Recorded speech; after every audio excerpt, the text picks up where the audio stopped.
Yes, today we will discuss about the chapter number 7, aggregate demand, aggregate supply, and its related concept. In this chapter, simply we will discuss about the major 6 topics. The concept of AD, the concept of AD refers to aggregate demand. What are the different components of AD? What are the different parts or the elements we can say of aggregate demand?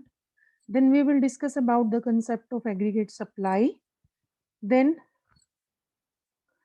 what is the proper meaning of the consumption function and the saving function, as well as what is the relationship between the propensity to consume and propensity to save.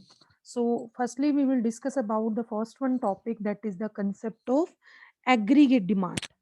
In microeconomics we have studied about the concept of demand, which was mainly related to the individual units or the single one unit.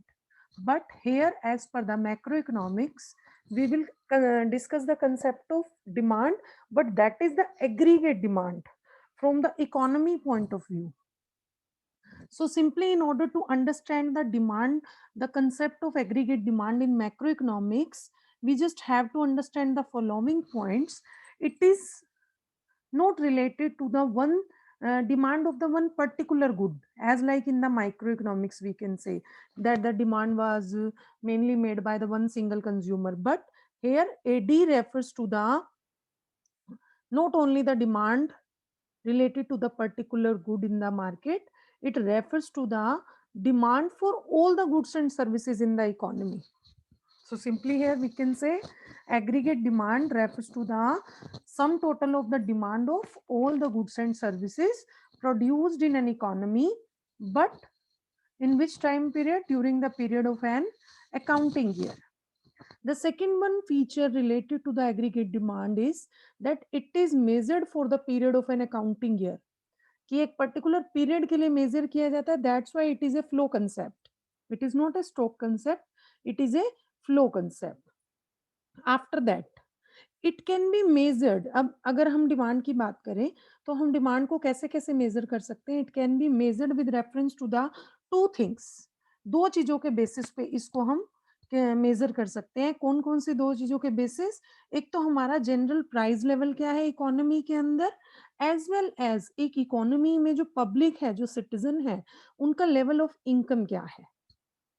Okay अगर हम दोनों चीजों की different different relationship है with the AD, अगर हम AD को general price level के साथ रिलेट करते हैं, the AD is related to the general price level, no doubt there is always a negative relationship between the price level and AD. कि अगर prices बढ़ जाएंगे तो एडी कम हो जाएगा, अगर प्राइसेस कम हो जाएंगे तो एडी बढ़ जाएगा. in that situation we can say that the AD curve slopes downward, right? But on the opposite side, अगर हम बात करें कि हम अपनी एग्रीगेट डिमांड को किससे रिलेट कर रहे हैं? इनकम से, लेवल ऑफ इनकम से. So there will be a positive relationship between demand and income. तो वहां पर क्या होगा कि अगर इकोनॉमी में इनकम लेवल राइज हो जाता है तो एग्रीगेट डिमांड भी राइज हो जाएगी, और अगर इनकम लेवल कम हो जाता है तो एग्रीगेट डिमांड भी कम हो जाएगी. So there will be the positive relationship between the income and the AD, we can say. So here, which kind of the slope of the AD curve? The AD curve slope upward. Okay, so here in the macroeconomics, with reference to these studies, we study the aggregate demand only in relation to the level of income, not the level of prices existing in the economy. कि हमने जो individual demand को study किया था micro economics में, that was mainly studied with reference to the prices of the main product. The relationship was mainly determined between the prices and the quantity demanded of that product, as well as there were some determinant of demand also. But here in the macroeconomics we will study the AD only in relation to the level of income. कि यहाँ पर mainly क्या है कि economy के point of view से हम AD को किस बेसिस पे मेजर कर रहे हैं? लेवल ऑफ इनकम के साथ मैच करके. रिलेशन जो है वो मेनली किस में डिटरमाइन किया जाएगा? Between the income and the aggregate demand. So if the level of income will rises, no doubt ultimately the aggregate demand will also increases in the economy. So these are the basic terms related to the aggregate demand. After that we can say, अब अगर हम बात करें AD को हम कैसे measure करेंगे, so simply it is not related to the quantity, और we can say the number of physical quantity. AD is measured not as the sum total of physical quantity, कि एक इकोनॉमी के अंदर 5,000 goods की demand हुई, 50 lakh goods की demand हुई. No, you will have to measure, क्योंकि ये चीज पॉसिबल नहीं है. The person will have to measure the AD in terms of the total expenditure, कि एक्चुअल में जो कंजम्पशन होती है, जो पब्लिक है, वो कितना पैसा जो है aggregate means goods and services को परचेज करने में लगा रही है. So here we will not measure the demand in the form of the number of items as like the GDP. We can say it is mainly measured in terms of the total expenditure on goods and services. जैसे हम national income calculate करते हैं total expenditure की help से. After that, AD is always expressed as what the people wish to buy, wish to spend.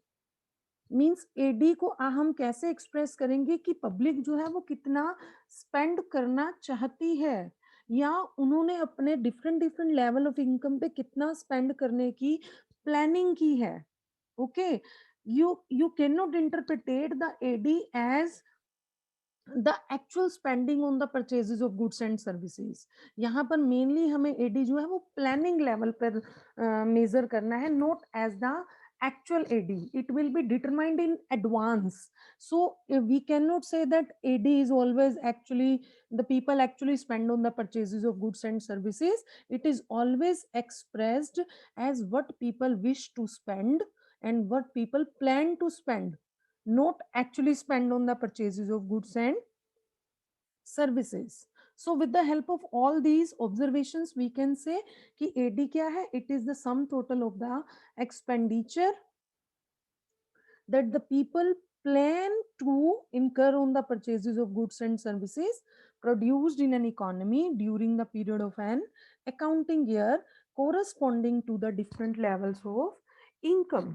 कि AD क्या है? वो सारे एक्सपेंडिचर का टोटल है जो लोगों ने क्या किया, प्लान किया है कि वो किस चीज पे उसको खर्च करेंगे, on the purchases of the different different goods and services which is produced in the economy during the period of an accounting year. As well as ये किस बात पर डिपेंड कर रहा है कि जो सिटीजन है इकोनॉमी में उनका लेवल ऑफ इनकम क्या है, वो डिफरेंट डिफरेंट लेवल पर कितना पैसा खर्च करेंगे. After that the question arise कि अगर हमारी इकोनॉमी में एडी है तो एड मींस कि जो हमारा एग्रीगेट डिमांड है वो कैसे बिहेव करता है. No doubt I already told you कि एडी को हम किस टर्म में मेजर कर रहे हैं, ऑन द एग्रीगेट एक्सपेंडिचर, कि जो एक्सपेंडिचर हम इकोनॉमी में गुड्स एंड सर्विसेज को परचेज करने में लगा रहे हैं, that will mainly determine the behaviour of AD. और वो किससे रिलेट किया जा रहा है, on the basis of the income level, not on the basis of the prices. तो behaviour of AD will mainly related to the level of the income existing in the economy. तो हम AD के behaviour को किसके साथ relate करके major कर सकते हैं, as like demand schedule. Demand schedule में हम क्या करते थे, prices and quantity demanded, and here the AD schedule. अगर हम शेड्यूल बनाएंगे तो वहां पर एडी का रिलेशन किसके साथ शो किया जा रहा है, along with the income. So here it can be expressed with the help of a schedule, the behavior of aggregate demand, which is known as the AD schedule or AE schedule also. AE means aggregate expenditure schedule. So simply here we can take an example of it, with the help of which you will also be able to understand the behavior of aggregate demand in the economy. देखिए, there is a income, there is a aggregate demand, or we can also call it aggregate expenditure or planned expenditure. अब यहाँ पर income क्या है, देखो, zero. Then it is increasing 20, 40, 60, 80, 100, 120. It is increasing in a constant manner, right? Now, at the level of zero, there is aggregate demand 30. जैसे जैसे income का level बढ़ा, एग्रीगेट डिमांड भी बढ़ती गई. अब ये दोनों क्या हुए, बराबर हो गए. After that aggregate demand increase तो हो रही है बट इनकम से कम है। So point to be noted here, firstly इस शेड्यूल को देखते हुए हम क्या क्या ऑब्जर्वेशंस निकालेंगे। Simply I can tell you the first one observation is there which is that is if the income in the economy is zero, there is still some demand. As you can see very well, अगर income जो है economy में कितनी है, zero है, फिर भी aggregate demand हो रही है। ऐसा क्यों हो रहा है? अगर हम सोचें कि अगर लोगों के पास पैसा नहीं है, उनके पास इनकम नहीं है, तो क्या वो कंज्यूम करना छोड़ देंगे? Is this possible? No, still there is a demand. Next one step, अब हमारी इनकम इंक्रीज हुई, हमारी एडी फिर भी इंक्रीज हो गई, बट उतने रेशो में इंक्रीज नहीं हुई जितने रेशो में इनकम इंक्रीज हुई। इनकम 0 से 20 हो गई, एडी 30 से 35 हो गई। Okay, after that it means this conclude that as income increases, AD will also increases. At the third step, income is 40, AD is also 40, right? Income is 40, AD is also 40. So here we can say कि एक ऐसा point आ गया जहां पर आपकी income और आपकी aggregate demand बराबर हो गई, right? After that income still increases, AD is also increases. Income increase हुई, एडी भी इंक्रीज हुई, but note one point here that now this is a point where the aggregate demand is less than the income. मतलब कि एक limit में ऐसा आया कि जब आपकी इनकम और एग्रीगेट डिमांड एक दूसरे के बराबर हो गए, after that what are you looking here, कि उसके लेवल के बाद अगर आपका इनकम इंक्रीज हो रहा है तो लोग अपना एक्सपेंडिचर तो बढ़ाएंगे but they will also start saving of their money. तो अब यहाँ पर इसके बाद कौन सा स्टेप आएंगे कि आपकी इनकम तो बढ़ती जा रही है, आपका एक्सपेंडिचर भी बढ़ता जा रहा है इकोनॉमी के अंदर, but there is a difference between these things are going to be widening. ये डिफरेंस जो है इनकम और एग्रीगेट डिमांड का वो वाइड होता जा रहा है। क्यों? क्योंकि लोगों ने यहाँ पर सेविंग करनी शुरू कर दी है, right? They just have started the saving here. So simply here we can say the behavior of aggregate demand is there when the income is zero, still there is a minimum level of aggregate demand, right? और फिर जैसे जैसे income बढ़ती है aggregate demand भी बढ़ता है। एक ऐसा पॉइंट आता है कि इनकम और एग्रीगेट डिमांड बराबर हो जाती हैं। उसके बाद अगर इनकम बढ़ती है then still there is an increase in the ID, but it will be less as compared to the income of the people. So simply we can say, as per the explanation also, there is always some minimum level of expenditure in the economy, कि अगर income zero भी है तो AD 30 है, right? कि no doubt अगर लोगों के पास पैसा नहीं भी है तो भी वो गुड्स एंड सर्विसेज को खरीदने के लिए कुछ ना कुछ एक्सपेंडिचर किसी भी तरीके से करेंगे फॉर द सर्वाइवल, चाहे वो उसको बोरो करके करें। कि सपोज अगर हम let us take an example of the lockdown, कि बहुत से ऐसे लोग थे जिनके पास पैसा नहीं था तो उन्होंने क्या किया, पैसा बोरो किया इन ऑर्डर टू सर्वाइव, कि वो बिना पैसे के सर्वाइव नहीं कर सकते थे। Second one conclusion, AD increase होता है कैसे? वाई के इंक्रीज होने से। So AD and Y are the positively related. अब क्या हुआ, एक सर्टेन लेवल के बाद वाई जो है एडी से ज्यादा हो जाता है। इट मीन्स वाई जब 60 है तो एडी 45 है, वाई 80 है तो एडी 50 है। It means higher level of the Y, तो लोग क्या करना शुरू कर देते हैं, अपनी इनकम का कुछ पार्ट सेव करना शुरू कर देते हैं। Okay, now the question arise how we can represent the aggregate demand in the form of a diagram which is called as like similar, the demand schedule was there, demand curve was there. Here is similar, AD schedule is there, AD curve is there. So it is a diagrammatically presentation of AD schedule. So simply here यहाँ पर हमें क्या करना है, इसको relation किसके साथ show करना है, इनकम के साथ, प्राइजेस के साथ शो नहीं करना। सो यहाँ पर हमारी इनकम जो है वो एक 45 डिग्री के एंगल में इंक्रीज हो रही है, और mean simply it is going to be increased. And here the aggregate demand minimum से स्टार्ट होते हुए आपका कैसे जा रहा है, पॉजिटिवली रिलेट जा रहा है। एक पॉइंट आया जब आपका एग्रीगेट डिमांड और एग्रीगेट और इनकम जो है वो बराबर है, उस पॉइंट के बाद आपका इनकम जो है वो ज्यादा होता गया आपके एग्रीगेट डिमांड से. Okay, so simply this is the behavior of the aggregate demand with relation to the income, with relation to the y. Before the equivalent point, we can say इस point से पहले क्या हो रहा है, that the AD is greater than income. But after this point, we can say income is greater than the AD. So this is the relationship between the income and the aggregate demand from the macro point of view. Okay, so now simply we can say AD schedule, the tabular representation of the behavior of AD. AD curve is the diagrammatically representation of AD schedule. Now the second one topic is there, what are the different components of aggregate demand. कि अगर हम बात करें कि aggregate demand किन किन चीजों से मिलकर बनता है, कि अगर हम ये कहें कि जो पब्लिक एक्सपेंडिचर कर रही है different different goods and services पे, तो वो किन चीजों से मिलाकर कर रही है. So component of the aggregate demand is mainly, it can be, or we can say it can be discussed with reference to the two forms of economy. एक इकोनॉमी होती है जो क्लोज्ड होती है, मीन्स कि जिसका बाहर की कंट्रीज के साथ कोई रिलेशन नहीं है, इंटरेक्शन नहीं है. एक इकोनॉमी होती है जो ओपन होती है, which is mainly dealing with the rest of the economies. So firstly, the components of AD in a closed economy. तो एक क्लोज्ड इकोनॉमी कैसी हो सकती है, जो सिर्फ विद इन द कंट्री ही डील करती है.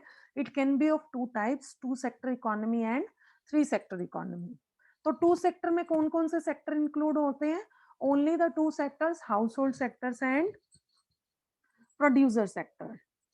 और थ्री सेक्टर इकोनॉमी में कौन कौन से सेक्टर इंक्लूड होते हैं, household sector and producer sector as well as the government sector.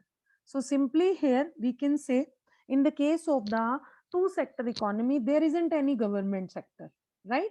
तो हाउस होल्ड सेक्टर जो गुड्स परचेज करता है वो किस लिए करता है, कंजम्पशन पर्पस के लिए. तो जो वो पैसा खर्च करेगा वो क्या आ जाएगा, कंजम्पशन एक्सपेंडिचर. और जो प्रोड्यूसर्स परचेज करते हैं पैसा, सॉरी, जो प्रोड्यूसर गुड्स परचेज करते हैं वो क्या हो जाते हैं, they just purchases the goods for the purpose of producing another goods and services. तो वो जिस लिए पैसा खर्च करते हैं वो क्या होता है, उनका पर्पस क्या है, that is the investment expenditure. So simply there are the mainly two sectors in the economy, in a closed economy, in a two sector closed economy, that is the consumption expenditure and household sector and the producer sector.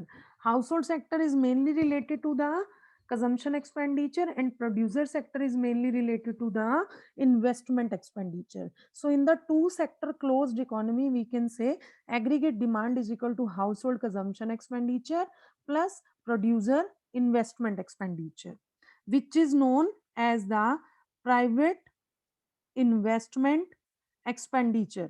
कि अगर हम खाली producer investment expenditure की बात करें तो वो क्या हो जाती है, प्राइवेट इन्वेस्टमेंट एक्सपेंडिचर, क्योंकि वहां पे गवर्नमेंट कोई रोल नहीं प्ले कर रही, राइट.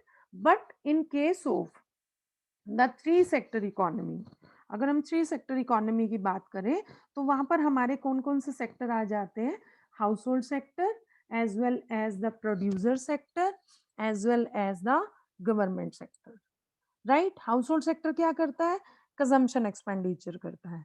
प्रोड्यूसर सेक्टर क्या करता है, इन्वेस्टमेंट एक्सपेंडिचर करता है. और गवर्नमेंट क्या करती है, government simply collective consumption expenditure करती है. Collective in the sense means कि कलेक्टिव कंजम्पशन एक्सपेंडिचर भी करती है और इन्वेस्टमेंट एक्सपेंडिचर भी करती है, वो दोनों करती है. कैसे, अब देखिए कंजम्पशन एक्सपेंडिचर में वो पब्लिक की कंजम्पशन के लिए खर्चा करती है, सोसाइटी के लिए. पीडीएस सिस्टम के थ्रू डिफेंस फोर्सेस के लिए गवर्नमेंट क्या करती है, food, cloth item, consumable items को परचेज करती है, right. On the opposite side government जो है वो इन्वेस्टमेंट एक्सपेंडिचर भी करती है, जैसे कि उसने रोड्स ब्रिजेस बनाने के लिए पैसा खर्च किया. सो हेयर वी कैन से कि गवर्नमेंट जो है वो दोनों तरीके के एक्सपेंडिचर करती है, government consumption expenditure as well as government investment expenditure. Both of these are mainly indicated by G. तो अब यहाँ पर हमारे एडी के कितने कंपोनेंट हो गए? There will be the 3 components of aggregate demand.